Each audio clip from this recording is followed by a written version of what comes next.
All right, everyone, we start off today with a very, very good point by a political candidate within the GOP, currently running for president, and it's not Donald Trump, it's Vivek Ramaswamy. I happen to agree with him totally. In fact, I've said basically the same thing now for a couple of years, and while it's more limited than what I would do, it's definitely the right overall basic strategy. Link in the description.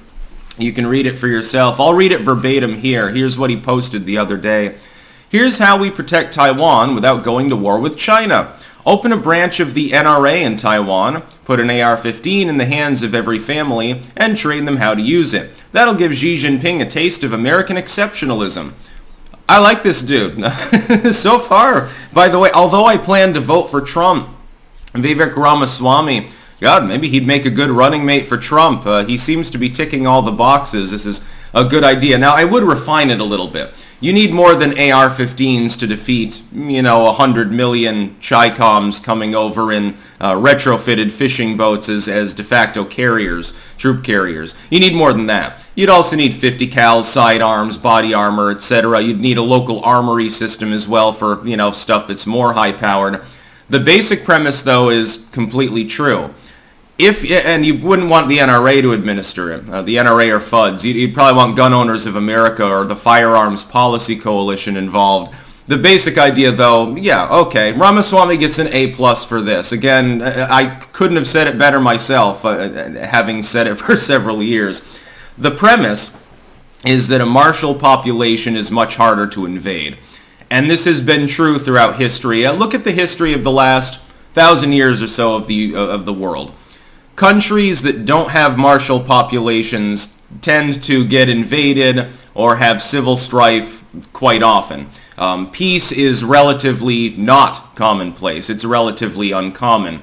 You get short periods of peace in which people farm their crops in hedonistic luxury, and then when the decadence gets too much, somebody else says, well, we want a slice of your pie, and they decide to invade. Who hasn't been invaded over that period of time? Well, Switzerland, the United States, once its manpower levels was high enough, all of a sudden, because you have a martial population, nobody wants to attack your domestic homeland. The Japanese, although it is non-canonical that they ever seriously considered a land invasion in California or something, avoided the United States overall like a plague because, quite literally, there would be a rifle behind every blade of grass, and they realized that they'd be outnumbered about 50-1, so they decided not to invade. Germans similarly, etc. Switzerland doesn't seem to have a problem. Whenever you fight a war against another nation, what happens? All the civilians end up becoming partisans, getting armed, and then you usually lose against them.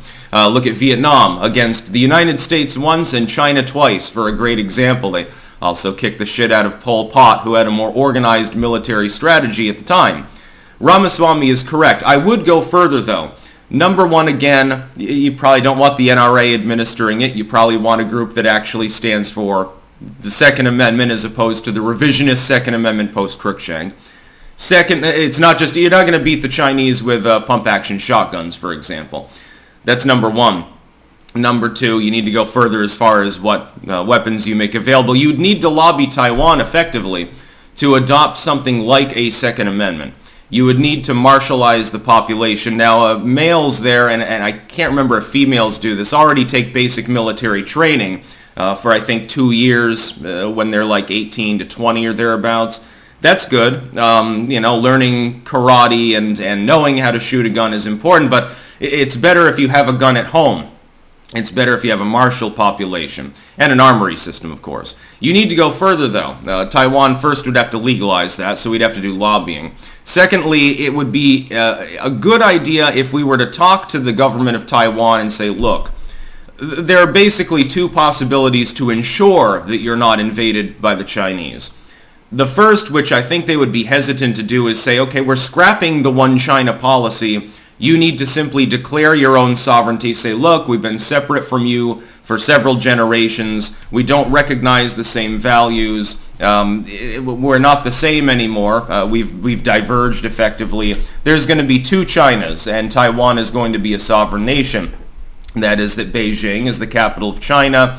Taipei is the capital of Taiwan. Taiwan is no longer effectively what used to be a Chinese province where the government fled to when commies took over. It's now a sovereign nation. Civically speaking, there's no rapprochement that's capable of being done, so there is now a second nation. Taiwan, it is important to note, while it is a de facto sovereign nation, it is not explicitly recognized as one by many of the major players in the world, including Taiwan. They claim Taipei is the capital of all of China. The Chi-Coms claim that it's Beijing, and that really becomes a sticking point. Or, secondly, you could have a situation where the United States becomes the guarantor of Taiwan by scrapping the old one China policy and reverting, doing a hard reset back to 1970 or so. Originally, for decades, we recognized Taiwan as the legitimate governing force of all of China. Taiwan was recognized as sovereign. China was recognized as effectively a rebelling state. What we did, and this is a problem, is we empowered China by recognizing Beijing instead, and the idea was similar to Soviet détente, which worked a bit better.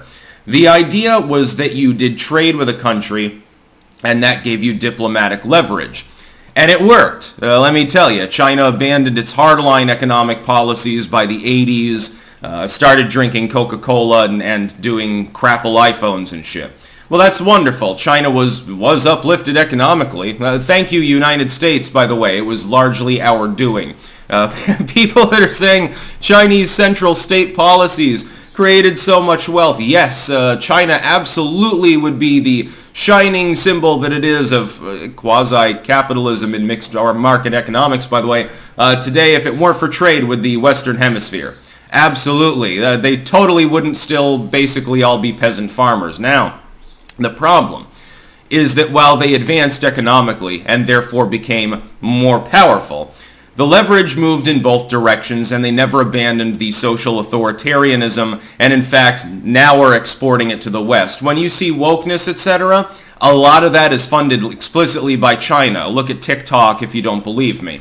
They never left off of their commie subversion. They simply left off commie economics while telling their people that they were the ones responsible for all the wealth that they were absorbing. A lot of it is ersatz wealth, but it is better. Yes, if you're in China today, your life is probably better than it was under General Mao and hardline economic policies, or even pre-communism under various emperors and so forth. Again, 99% of the population being literally rice farmers, not necessarily conducive to an industrialized economy. Hate to say it, but General Mao did get the ball moving, had to kill 30 million people to do it, and made mistakes that led to famines killing tens of millions more, but we'll get past that. Ramaswamy is fundamentally correct. At least that is a first step. A martialized Taiwan would be sort of like Switzerland. It would make it incalculably more difficult to invade.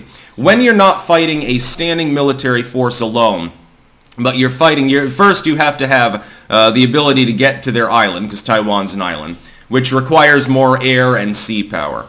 Secondly, then you have to try to establish a beachhead and occupy it. Now, Taiwan is already digging in along especially its western coast anyway, although they should probably dig in on the other coast. You know, you can sail around the island to the other side to invade if you really want to.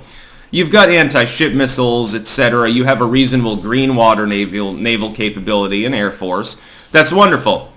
It's not enough to repel Chinese invasion. No matter how many heavy weapons you give them, it's not enough. What we would need to do is either recognize Taiwanese sovereignty and strike an alliance, which means that China can't run a blockade, they can invade without the threat of nuclear war, etc. And we say, look, we're putting our foot down, leave Taiwan alone, we're going to protect them now, so fuck off, basically. Or we recognize Taipei as the capital of all of China and do an even more hardline stance. Now, this means a huge shock to the Western economies of the world. China's a huge exporter. But I would point out that it's only the third largest trade partner of the United States. Canada and Mexico are more important as trade partners, especially with importation. We don't need China. That's an illusion. It's been an illusion now for decades that we can't do anything about China. Oh my God, if we rock the boat, who will make our Nikes? Who will make the iPhones? Well, I'll tell you, if you guarantee Taiwan, so you have their semiconductor industry, you can get don't worry, you'll get your hipster iPhones and stuff. They'll just be 10 cents more expensive and made in India or something like that, or Malaysia or Thailand. move the industry elsewhere. We should starve China out effectively and collapse them. It would be the best thing for the world right now. I'm not a warmonger, but I do believe that it is in the self-interest of literally the entire Western Hemisphere to do something about China. That doesn't require war. What it requires is intelligence. I'm not seeing a whole lot from the current stewardship of the United States, and especially not from some leaders in Europe. If you don't want a war, if you don't want millions of Taiwanese to die, and for the entire Western economy to be strangulated by expansionist imperialism a la the Chicoms, and they are imperialistic if you look at their actions over the last 100 years, you have to act now. And yeah, this is part of it. Making a martial population there would make it a hell of a lot more strategically difficult for the Chicoms to move in. So Ramaswamy gets an A+ from me. Good idea. I actually thought of it myself years ago, but maybe he watched one of my videos. It's always possible. That'd be funny. Maybe I should get Ramaswamy on for a stream sometime. Sorry, dude, but I do intend to vote for Trump, but maybe you can come on for an hour, try to change my mind or something. That's about all. Peace out.